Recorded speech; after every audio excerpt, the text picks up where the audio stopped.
Le programme particulier en urbanisme, donc un PPU. C'est quoi un PPU? Bien, tout d'abord, en matière d'aménagement et d'urbanisme, une municipalité doit être dotée d'un plan d'urbanisme. Un plan d'urbanisme, c'est un document officiel, c'est le document officiel le plus important d'une municipalité en matière de planification de l'aménagement de son territoire. Donc, le plan d'urbanisme a établi les lignes directrices de l'organisation en présentant une vision d'ensemble. Alors que le PPU, c'est une composante du plan d'urbanisme. Ça permet d'apporter plus de précision quant à la planification de certains secteurs qui suscitent une attention particulière de la part du conseil municipal.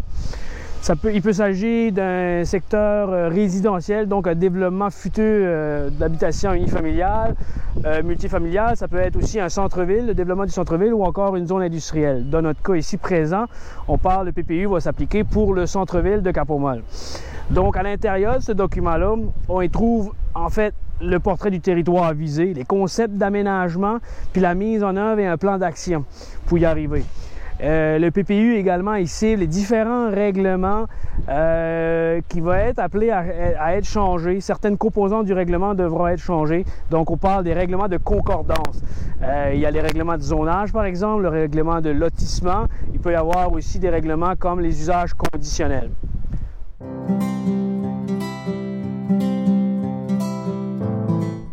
Donc, le territoire visé par notre programme particulier d'urbanisme, c'est le centre-ville de Cap-au-Mall, qui est situé en gros entre le chemin Julien à l'ouest et aussi l'ancienne maison des Leslie en face du parc à bateaux, donc dans la portion est du centre-ville.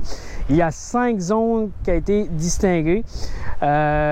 Pourquoi 5 zones? Parce qu'il y a des changements de dynamique là, au niveau des classes d'usage, des gabarits d'immeubles et au niveau de la circulation.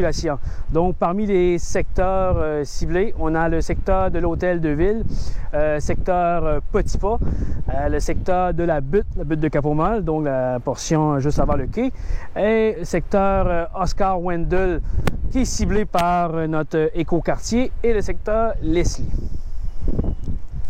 À l'heure actuelle, c'est la seule zone du centre-ville qui est impactée par des changements législatifs. On parle du secteur Oscar Wendell. Il va y avoir des changements au niveau du règlement de zonage. Donc, on va créer une nouvelle zone particulière, donc la zone écoquartier, qui encadrera des usages qui sont souhaités. Donc, on parle d'une mixité résidentielle commerciale légère. On veut favoriser la densification et la mobilité durable, puis une diminution aussi du nombre de cases de stationnement requises comparativement à d'autres secteurs aux îles de la Madeleine. Également, il y aura des changements au niveau du règlement de lotissement. Il y aura des changements plus précisément au niveau de la dimension minimale d'un lot pour la construction, comparativement à d'autres secteurs qu'on retrouve, entre autres, dans le village de Cap-au-Mall.